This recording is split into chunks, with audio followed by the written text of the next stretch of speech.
Please subscribe the channel and press bell icon for notification. नमस्कार, mid cap मंच में आप सभी का स्वागत है। मैं हूं हर्षदा साव और मार्केट के एक्शन पर नजरें रखिए, जहां पर आज मूड जो है एक्सपायरी के चलते ऊपरी लेवल से मुनाफा वसूली का दिखने लगा है। एकदम फ्लैट 13,114 पर निफ्टी आ चुका है और निफ्टी बैंक हल्की सी नेगेटिव टेरिटरी में 20 अंक नीचे है। ये ऊपरी लेवल से काफी हल्का हुआ है मार्केट, आप गौर करिएगा। और निफ्टी इनफैक्ट आज 13,200 के पार खुला था वहां पर, लेकिन टिक नहीं पाया है। जैसे जैसे दिन चढ़ा है मुनाफा वसूली हावी हुई है। एडवांस डिक्लाइन रेशियो अभी भी पॉजिटिव है।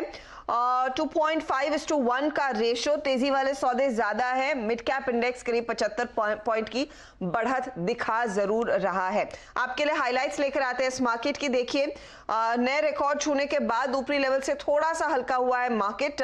निफ्टी खासतौर से अब 13,100 पर टिकने की कोशिश कर रहा है। निफ्टी बैंक हालांकि ये फिसला है, 300 अंकों की गिरावट और नेगेटिव टेरिटरी में जूझता हुआ 29,500 को इसने तोड़ा है आज के दिन।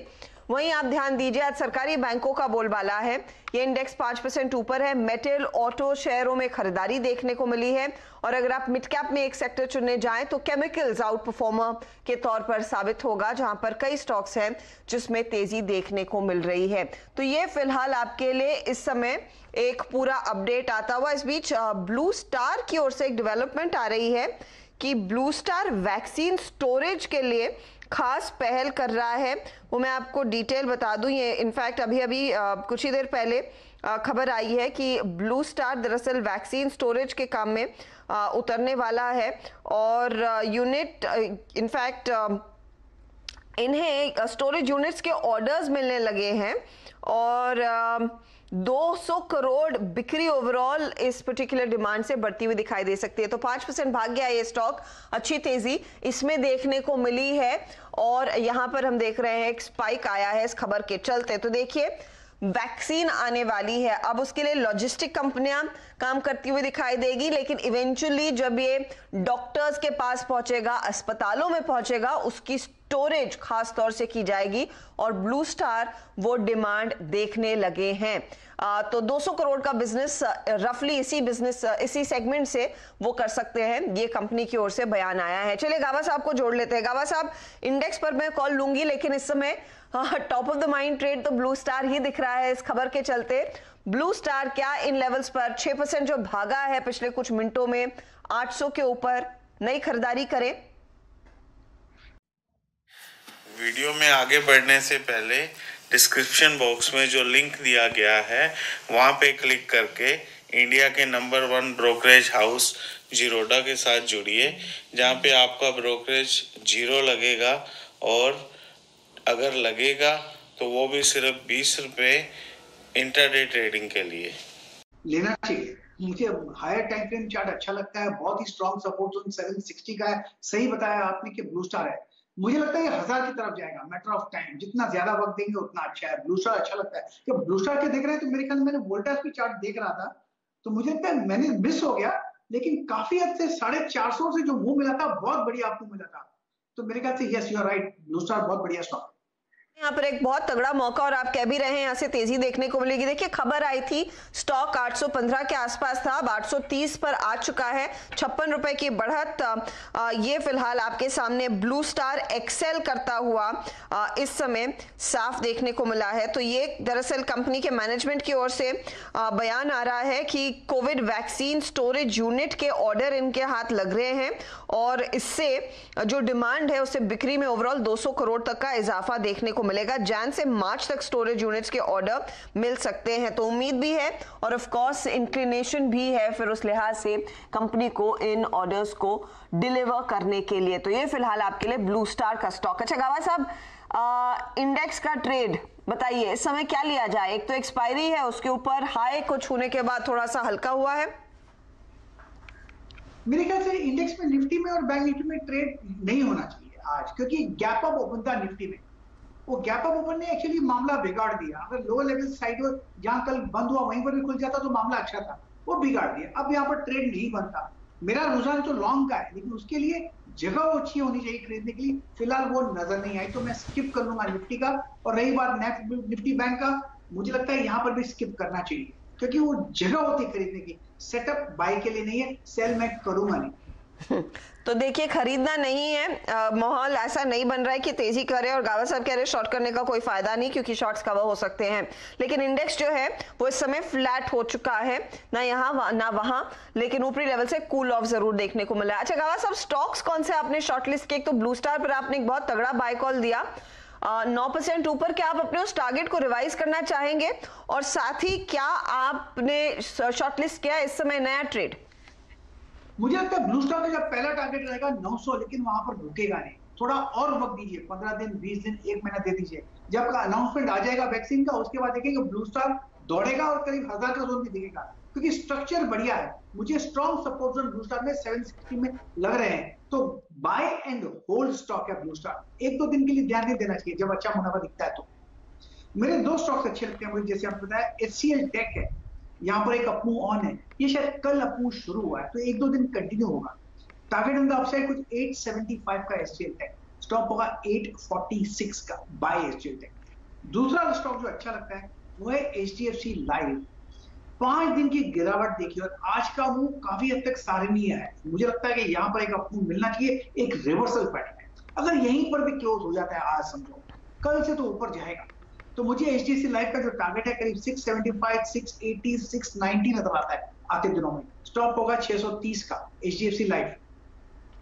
ओके, तो HDFC लाइफ रेडार पर रखिएगा, जहां पर दरअसल स्टैंडर्ड लाइफ हिस्सा बेच रहा था। वो डेवलपमेंट हमने आपको सबसे पहले CNBC आवाज पर दी और आपको यही कहा था कि देखिए एक तरफा तेजी दिखाएगा ये स्टॉक, एक मौका है इसमें खरीदारी करने का। 1% ऊपर दरअसल वो ट्रेड करता हो, और साथ ही साथ गावा साहब कह रहे हैं HCL टेक में भी तेजी का मौका। अच्छा, टाटा केमिकल्स पर एक व्यू दीजिए। दरअसल आज सुबह में अपडेट दे रहे थे कि 421 के लेवल पर टाटा सन्स ने यहां पर पोजीशंस ली हैं और स्टेक खरीदा है। स्टॉक एक तरफा तेजी में, देखिए ओपन इंटरेस्ट में करीब 58% का उछाल है और 6% भाग चुका है आज स्टॉक। गावा साहब, क्या लेंगे आप करंट लेवल्स पर? प्रमोटर्स खरीदना नॉर्मली एक सिग्नल होता है कि यहां पर निवेशकों को भी जुड़ना चाहिए। मैंने स्टॉक, मुझे ध्यान है, करीब 340 में बाय सिग्नल दिया था, उसके बाद ये करीब 100 रुपए से ज्यादा बढ़ गया। अब ये थोड़ा स्ट्रेच हो चुका। अब यहाँ पर अपनी आपका जो प्रॉफिट है वो प्रोटेक्ट करने के लिए सबसे पहले स्टॉप लगाना चाहिए 440, और 500 का आंकड़ा पास में है, वो साइकोलॉजिकल है। तो यहाँ पर इतना स्ट्रेच के बाद नॉर्मली प्रॉफिट बुकिंग आती है, हाँ, लेकिन कहीं पर भी वीकनेस नजर नहीं आती, इसलिए किसी को लेना है तो ले सकते हैं। स्टॉप होगा 440 का बस, और किसी के पास है तो 440 का स्टॉप लगाइए और 500 के पहले एक बार निकल जाना चाहिए, प्रॉफिट बुक करना चाहिए। ओके, तो ये फिलहाल आपके लिए एक अपडेट। 440 का स्टॉप लॉस, 500 के पहले निकल जाइए, वहां पर अटकने के चांसेस हैं। और आज एक और दिन है जहां पर देखिए ये ऑटो एंसिलरी कंपनी में खासतौर से मुंजाल शोवा में फिर लोगों ने इंटरेस्ट दिखाया है। स्टॉक 3.5% ऊपर आ चुका है अब, और पिछले 5-10 मिनटों में फिर नई तेजी आती हुई दिखाई दे रही है, वरना 1.5% ही ऊपर था 150 के लेवल्स। और ये एक ट्रेड है गावा साहब जो हम बहुत ही कॉन्शियसली ट्रैक करते आए हैं मिड नवंबर से। ये बताइए, अब 150 पर दस्तक दे रहा है स्टॉक, अगर किसी के पास वो पोजीशन है, होल्ड करें या फिर आपको लग रहा है कि अब थोड़ा सा अटकेगा, स्टैगर करने लगेगा? प्लीज एक बार स्टॉक का नाम रिपीट कर दीजिए। Munjal Showa sir. बिल्कुल बिल्कुल, मुंजाल शोवा, एब्सोल्युटली बहुत बढ़िया स्टॉक है, मुझे अच्छा लगता है स्टॉक। अच्छा मूव मिला था, स्ट्रॉन्ग बेस बना हुआ है करीब 140-145 के आसपास, अब मूव मिलेगा। मुझे लगता है ये स्टॉक कम से कम 170 तक जाना चाहिए, is a matter of time. अब 150 पे है तो 20 रुपए की तेजी अब भी यहाँ पर है, सिर्फ एक स्टॉप लगाने की जरूरत पड़ेगी 144 का। बढ़िया लगता है चार्ट स्ट्रक्चर। तो देखिए इन सारे स्टॉक्स में मोमेंटम, आज मिड कैप्स के ही नाम बाजार है 100 पॉइंट ऊपर, इसीलिए मिड कैप इंडेक्स ट्रेड करता हुआ दिखाई दिया। केमिकल स्टॉक्स में तेजी, कुछ चुनिंदा पेपर स्टॉक्स में आज तेजी देखने को मिली है। पेपर के कुछ स्टॉक्स रेडार पर लेकर आएंगे। गावा साहब, आप एक चार्ट चेक निकाल के रखिएगा।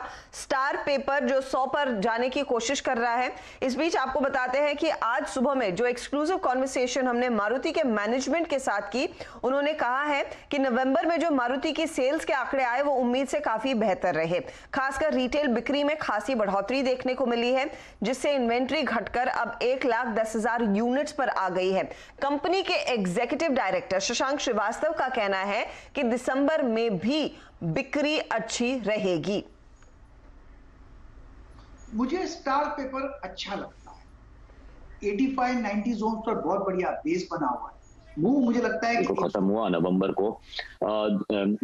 उसके बाद भी जो है डिमांड जो है अच्छी आ रही है, इन द सेंस कि अगर आप बुकिंग्स का डेटा देखें, इंक्वायरीज का अगर आप डेटा देखें, तो हमें लग रहा है कि with the low stock at the dealership और जो ये नई बुकिंग्स आ रही हैं, उससे अगले जो दिसंबर का जो ये पीरियड है वो भी अच्छा जाना चाहिए। तो दिसंबर में बेहतर बिक्री रहने वाली है, डिमांड अच्छी खासी आएगी एंड मोस्ट इंपॉर्टेंटली अगले साल के लिए भी मैनेजमेंट काफी ऑप्टिमिस्टिक है। यही वजह है कि स्टॉक आज 6% ऊपर। गवा साहब सॉरी, मेरी गलती कि मैंने आपको कहा कि स्टार पेपर पर एक नजर डाली और फिर हम मारुति की बात करने लगे। आप please subscribe the channel and press bell icon for notification. Star paper पर व्यू दीजिए सर। 4% ऊपर अब। जी हाँ, बहुत बढ़िया स्टॉक है। मुझे लगता है इसका नजरिया थोड़ा बढ़ा देना चाहिए। मुझे 120 टारगेट नजर आता है, अब 100 के आसपास है, लेकिन ये पार कर लेगा। यहाँ पर थोड़ा रुकता है तो अच्छी बात है। 92 के आसपास, 90 के आसपास बहुत बढ़िया बेस बना है, लेना चाहिए और एक दो दिन आपका भूल जाना चाहिए, मुनाफा मिलेगा स्टार पेपर में। स्टार पेपर में तेजी मिलेगी, आगे मुनाफा हाथ लगेगा। टीएनपीएल देखिए 116 के लेवल्स, ये भी 4 से 5, 3.5 से 4% ऊपर है। तो पेपर स्टॉक्स, मालू पेपर में भी तेजी आने लगी है। ये वो एक सेगमेंट है जो इस घंटे मिड कैप मंत्र में आपके लिए हमने स्पॉट किया और यहां पर आने लगा है बड़ा action. Malu paper, Emami paper, star paper और टीएनपीएल यानी कि तमिलनाडु न्यूज प्रिंट पर भी आपकी नजरें होनी चाहिए, जहां पर तगड़ी तेजी देखने को मिल रही है। तो ये एक सेक्टर जो दोपहर में कमाल दिखा सकता है। चलिए लेते हैं एक ब्रेक के बाद कुछ और स्टॉक्स ऐसे ही आपके लिए करेंगे स्पॉट। और आज की बड़ी खबर, किसान और सरकार के बीच चौथे दौर की बातचीत चल रही है। असीम मनचंदा से लेंगे एक अपडेट, आप बने रहिए सीएनबीसी आवाज के साथ।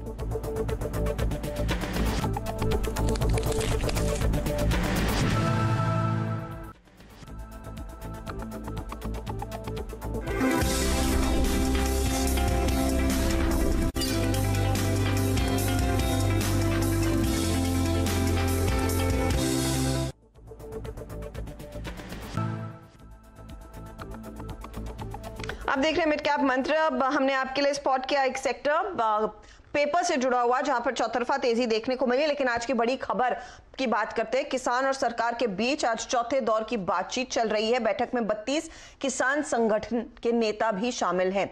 ज्यादा डिटेल्स असीम मनचंदा के हाथ है, जो स्टोरी को क्लोजली ट्रैक कर रहे हैं। असीम बताइए अपडेट क्या है किसान आंदोलन से जुड़ा? आज क्या कुछ बात बनने के चांसेस हैं? क्या कोई बैकफुट पर आएगा या फिर आपको लग रहा है ये चर्चा और खिंच सकती है? देखिए, जो हमें लग रहा है कि आज कुछ ना कुछ इस बातचीत का जो है कोई सॉल्यूशन जो है निकल करके आएगा। खासतौर पे कि ये चौथे दौर की बैठक जो है वो चल रही है। 32 किसान यूनियन के जो लीडर है वो इसके अंदर शामिल है। इस बैठक के अंदर जो कृषि मंत्री है नरेंद्र सिंह तोमर और वाणिज्य मंत्री पीयूष गोयल वो भी शामिल है। सुबह इन्होंने जो है गृह मंत्री अमित शाह से मुलाकात की थी। उसके बाद जो पंजाब के मुख्यमंत्री है अमरिंदर सिंह, उन्होंने भी गृह मंत्री अमित शाह से मुलाकात जो है वो की है। तो कहीं ना कहीं एक होलिस्टिक वे में सॉल्यूशन निकालने की कोशिश जो है वो की जा रही है। किसान यूनियन ये चाहते हैं कि जो सरकार जो है नए 3 कृषि सुधारों के बिल जो है वो लेकर के आई है, उसको वापस जो है वो ले ले। संसद का विशेष सत्र जो है वो बुलाए और उसको वापस ले। हालांकि जो सरकार है वो इन बिलों को वापस लेने के लिए तैयार नहीं है। उनका कहना है कि संसद ने बिल पास किया और अब इनको वापस जो है वो नहीं लिया जा सकता। तो बेसिकली ठनी हुई है। अब देखते हैं आज इस चौथे दौर की बातचीत में क्या कुछ फाइनल सोल्यूशन निकलता है या नहीं, या फिर ये मामला और खिंचेगा। इस पर नजरें रहेंगी सीएनबीसी आवाज की। लेकिन ब्रेक से पहले हम बात कर रहे थे ब्लू स्टार की, और कंपनी के एमडी बी त्यागराजन हमारे साथ जुड़ गए हैं। Sir good afternoon. I am hearing you are likely to get orders for the vaccination storage units. क्या इस पर और डिटेल आप शेयर कर पाएंगे? Good afternoon. Thank you for having me in your show. We have been receiving orders for the past 3-4 months. Many state governments have been ordering. Even some private players are preparing themselves for. So the thing is, we do not know when actual rollout of vaccines will be happening, and also what type of vaccines will be. So there is, if it is a 2 to 8 degree centigrade kind of storage requirement, government has got enough storage capacity across the country because they have been doing vaccination program. But there will be augmentation of that capacity in order to, specifically in the last mile delivery, they want to augment. So the various state governments have been steadily ordering, and we see surge in demand for that. If it is going to be minus 15 to minus 20, they may have to do some more modest investment. The details are not yet known because it will emerge whether they are going to administer vaccines which are to be stored at minus 15 to minus 20. Now, if it is going to be minus 40 to minus 70, I don't think there is infrastructure at all. It will be a huge challenge in India. This is in terms of the temperature and the requirements. So, will you be able to deliver all these requirements, or is there one particular space or allocation that you would perhaps excel in and be able to deliver to the governments and private players? We have been delivering in the past 3-4 months, and now what we have done is we are running double the shift because there could be surge in demand. Second is we have kept enough raw material so that there is no shortage of material. Because if the demand comes, there will be a very quick kind of a turnaround. And I also anticipate while the government will administer for 5 to 6 months of a time till majority of the population gets it, they may privatize it. Like now the testing is private or hospitalization, they have allowed private players. I think given the cost it is 2,000 rupees, they may go ahead and say that, look, private players also can market it. So that demand also is likely to come. So therefore, we have prepared ourselves to deliver double the capacity. So far, whatever orders have come, we have been delivering very efficiently. And is it 200 crore plus orders that you would perhaps be ending up with? No, so I will tell you like this. If it is going to be 2 to 8 degree kind of a thing, government only, I don't think the incremental investment will be more than 100 crores or so. If private players are permitted, there may be additional 100 crores that may be coming. This is for 2 to 8 degrees. All right. If it is going to be 15 to 20, it will be anywhere between 250 to 300 crores. If it is going to be minus 40 to minus 70, it will cost more than 1,000 crore. I don't think we are there at all. I don't think government will be. So this is the order of magnitude. Thank you, Mr. Tyagarajan, for taking our call and sharing details. तो बड़े पैमाने पर देखिए demand आ रही है राज्य सरकारों से, कुछ निजी प्लेयर से तैयारी हो रही है कि वैक्सीन जैसे ही आएगी उसको फटाफट स्टोर किया जाए और फाइनली फिर जो वैक्सीनेशन प्रोग्राम ट्रिगर ऑफ होगा उसके लिए पर्याप्त सुविधा हो। इसीलिए ब्लू स्टार में आप देख रहे हैं एक अच्छा खासा स्पाइक 6.5% ऊपर। चलिए फटाफट खिलाड़ी नंबर 1 का अपडेट आपकी स्क्रीन पर लेकर आते हैं। याद रखिए मुकाबला हिमांशु, जयेश और मुदित के बीच है।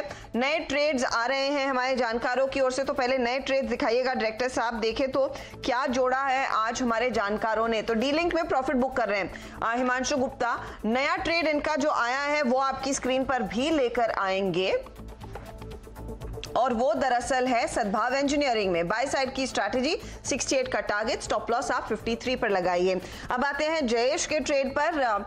नया वाला पहले बताइएगा तो बेहतर होगा डायरेक्टर साहब। मेरे ख्याल में इन्होंने पीटीसी पहले जोड़ा था, इंडियन होटल में प्रॉफिट बुक कर लिया। चलिए इंडियन बैंक में नया ट्रेड है, 84 का टारगेट, स्टॉप लॉस 70 का रख रहे हैं और रिटर्न्स देखिए कौन कहां पहुंचा है।